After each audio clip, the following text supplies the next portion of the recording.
Vamos agora para uma passagem que apenas...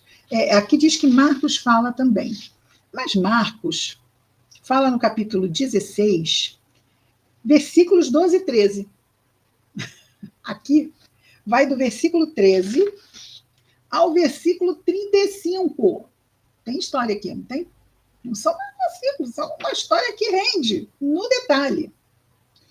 E o que eu acho fascinante essa passagem do Caminho de Emaús, realmente uma das minhas preferidas, porque Jesus, eu vou pedir para que imaginem dois amigos transtornados sendo atendidos pelo amigo que causa o transtorno neles, mas com um tato psicológico. Aqui Jesus foi um terapeuta deles. E vamos ver por quê. Quais foram os recursos de que Jesus lançou mão naquele momento para amparar, não só para amparar aqueles dois discípulos, não eram apóstolos, ok? Eram dos 70 ou 72, não se tem certeza do número dos discípulos. Depois, eles saíram de Jerusalém, depois de saberem que o túmulo estava vazio, foi nessa sequência, certo? Então vejamos aqui. Eis que dois deles, neste mesmo dia, estavam caminhando, isso no domingo então, não é? Estavam caminhando para uma aldeia distante 60 estádios de Jerusalém. 60 estádios são 11 quilômetros. Pensando aqui que a Ponte Rio-Niterói tem 13 quilômetros, são 13 ou são 14? Não sei. 13? Pois. Então, é praticamente assim a distância Rio-Niterói pela ponte. É a distância de Jerusalém para a cidade de Emaús. E eles estavam caminhando nessa estrada, cujo nome era Emaús, quer dizer, essa cidade para onde eles iam. Eles conversavam entre si a respeito de todas as coisas que haviam se sucedido. E aconteceu que, enquanto eles conversavam e debatiam, o próprio Jesus, aproximando-se, caminhava junto com eles. Os seus olhos, porém, dos discípulos, estavam impedidos de reconhecê-lo, assim como Maria de Magdala não reconhece Jesus. Os discípulos na estrada de Emaús não reconhecem Jesus. Disse Jesus para eles: que palavras são essas que trocais entre vós enquanto caminhais? E pararam entristecidos. Em resposta, um deles, de nome Cleófas, é porque aí está no de vocês Cleopas? É porque é com PH, então é Cleófas, não é? Aqui o meu está com P também, é Cleófas, não é? Então, disse para Jesus, Cleófas então disse para Jesus: tu és o único peregrino em Jerusalém que não sabes as coisas ocorridas nela, em Jerusalém, nestes dias? E Jesus responde: quais? Vejamos, ele não está sendo engraçado, nem misterioso. Ele está sendo terapêutico. Eles estavam com o coração cheio de perturbação. E Jesus queria que eles falassem sobre isso. Eles ainda não estavam prontos para ouvir. Então, primeiro, ele estimula a fala dos discípulos. Quais? E aí, então, os dois discípulos lhe disseram as coisas a respeito de Jesus Nazareno, que se tornou varão profeta, poderoso em nobre palavra, diante de Deus e de todo o povo. E como os sumos sacerdotes e as nossas autoridades o entregaram a uma condenação de morte e o crucificaram. Então, aqui, os sacerdotes e as autoridades, tanto as autoridades hebreias quanto romanas, não é? Então, o entregaram a uma condenação de morte e o crucificaram. Ora, nós esperávamos que ele fosse quem haveria de redimir Israel. Redimir Israel aqui no sentido de libertar Israel. Isso nas notas do tradutor, que é o nosso Haroldo Dutra Dias. Então, aqui, redimir no sentido de libertar Israel. Libertar de quê? Libertar do domínio do Império Romano. Mas, com todas essas coisas, este é o terceiro dia que se passa desde que estas coisas aconteceram. Ou seja, com toda a história da morte dele, é o terceiro dia já daquela morte. Muito bem. No versículo 22, eles vão contar das mulheres que foram no túmulo.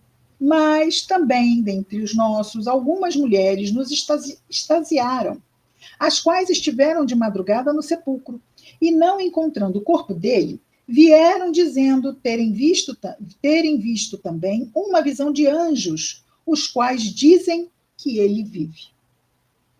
Alguns dos que estavam conosco partiram para o sepulcro e encontraram, assim como as mulheres também haviam dito, não o viram.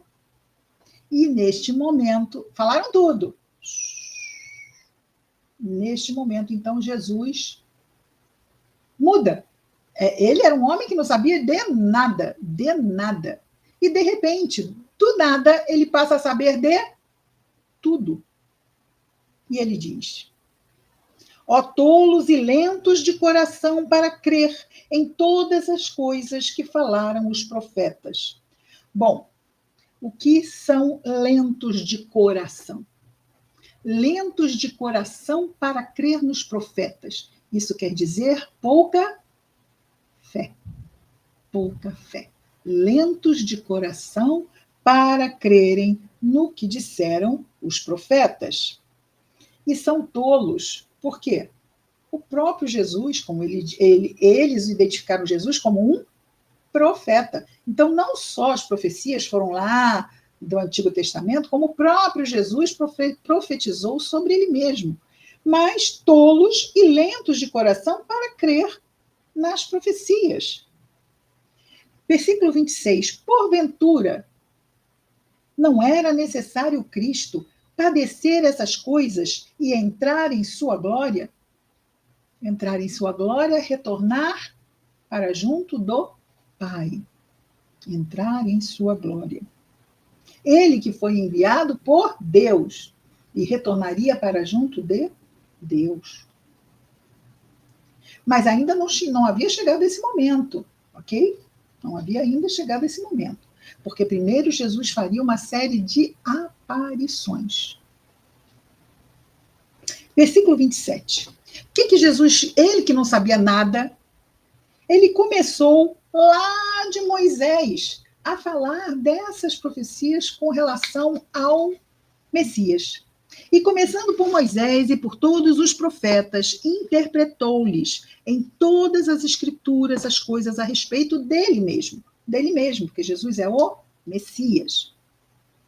Ao se aproximarem da aldeia para onde estavam indo, Jesus simulou ir para mais longe.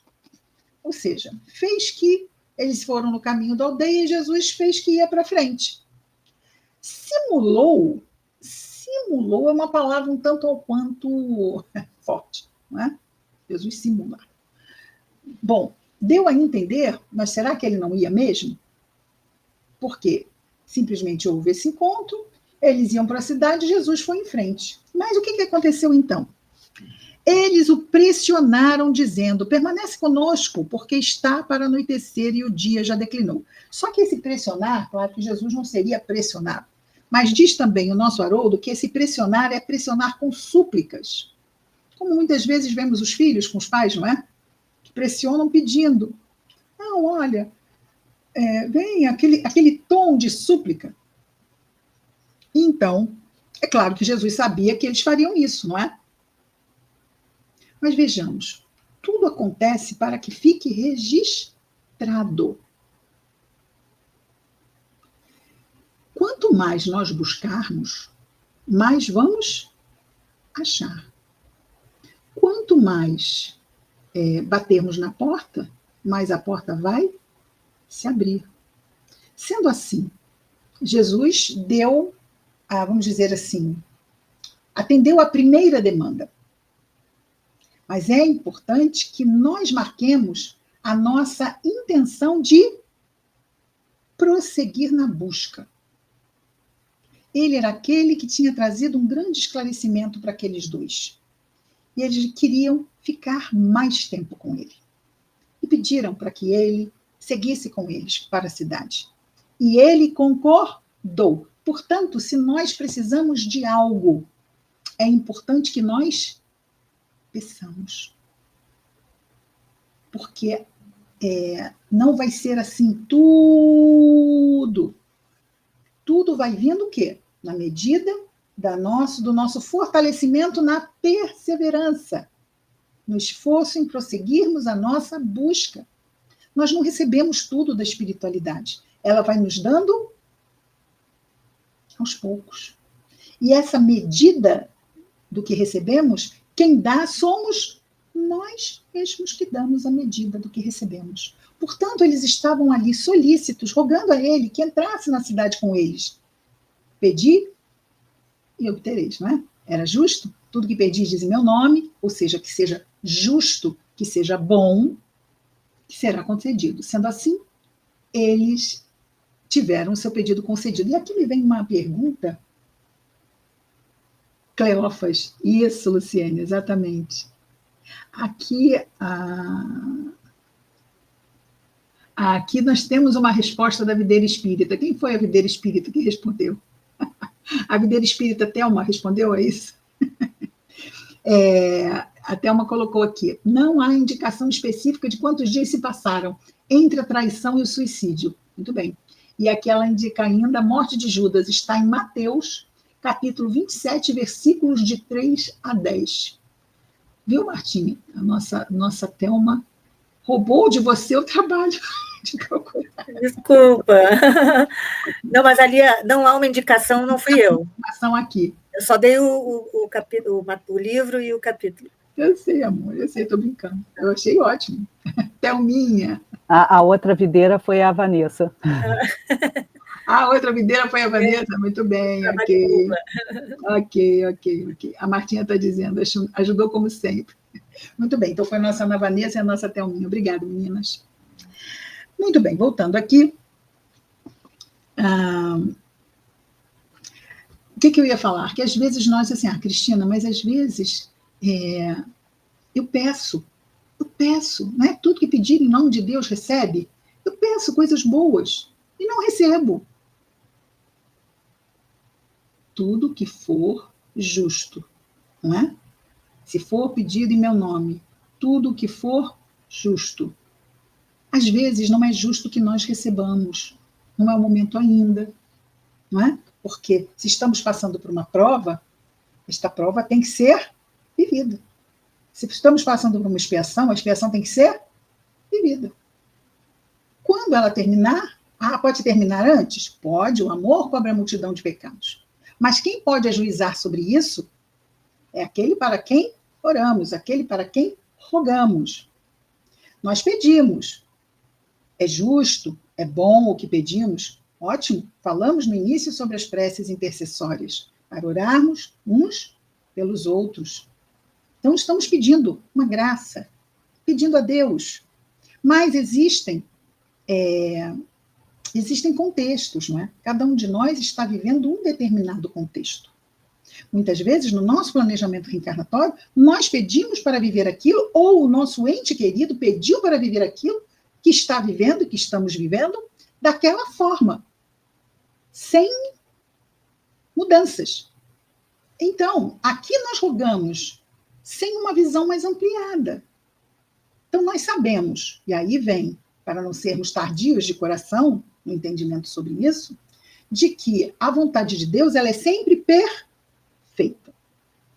E que se a graça não vem como nós pedimos, é porque Deus ainda, ou melhor, Deus vendo mais, muito mais do que nós, e tendo a Ele todo o poder de acontecer o que Ele definir que deve acontecer, na sua justiça e misericórdia, não é aquilo exato que nós pedimos que vai acontecer. Por quê? Porque esta não é a vontade de Deus, que é justa e misericordiosa. Cabe-nos o quê?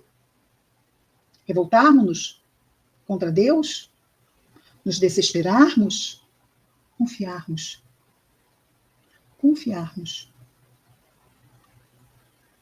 Pedirmos forças para ultrapassarmos aquele período difícil, pedirmos a misericórdia de Deus para nós, na vivência e para os nossos afetos desses desafios maiores? Sim. Isabela está nos dizendo aqui. A Bíblia relata que Judas Iscariotes se enforcou logo após trair Jesus. Sim, antes ele passou lá, tentou devolver o dinheiro, né? Pois é. Em Mateus 27:5, exatamente nos versículos aqui que a Thelma, foi você que botou esse, não foi? Foi. Que a Thelma botou, a Thelma colocou versículos de 3 a 10. Então, você está dizendo aqui, em Mateus, versículo 5, do capítulo 27, é mencionado que ele jogou o dinheiro da traição no templo e depois saiu para se enforcar. Exatamente, foi isso mesmo. Muito bem. Muito bem. Aqui a Martinha agradecendo, Isabela mandando coraçãozinho. Vamos continuar.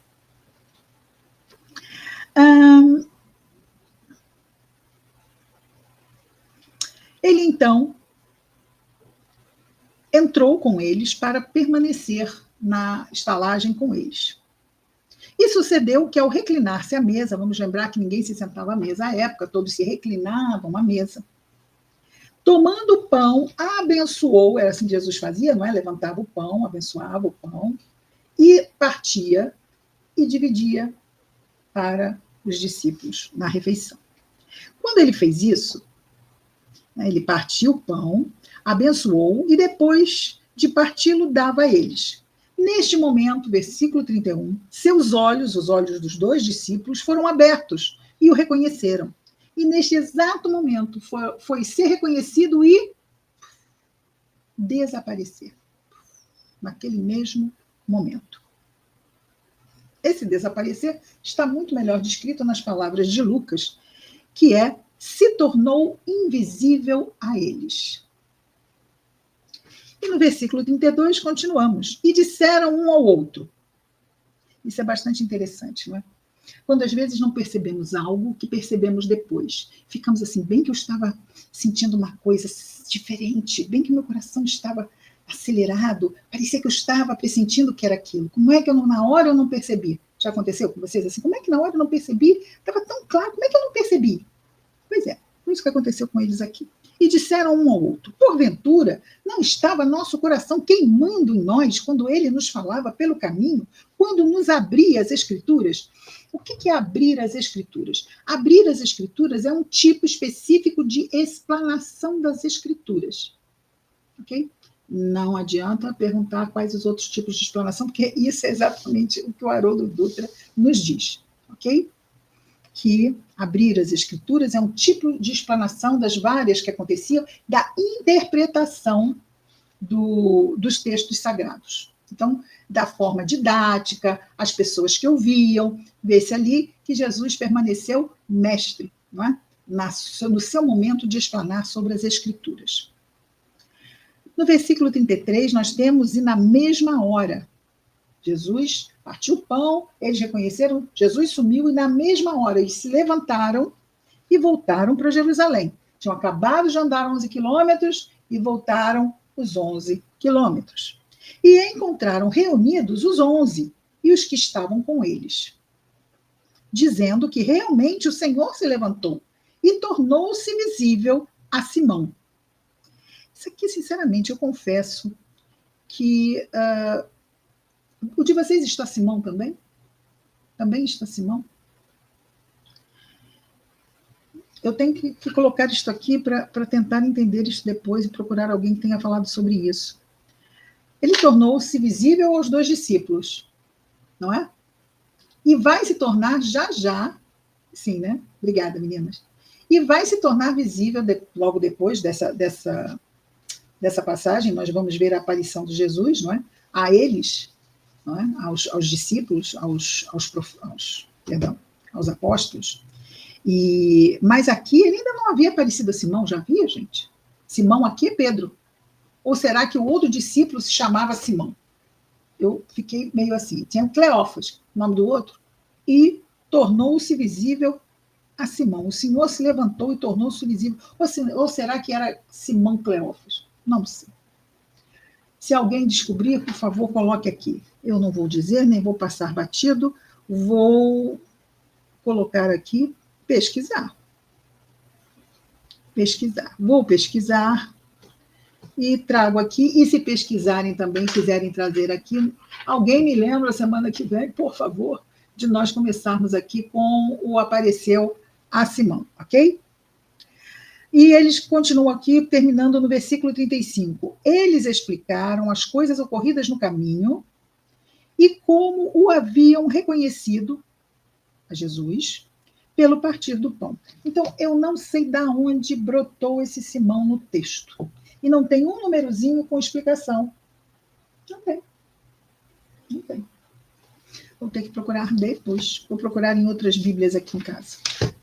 Se acha alguma observação sobre isso. Certo? E aí terminamos sobre... Jesus foi bem...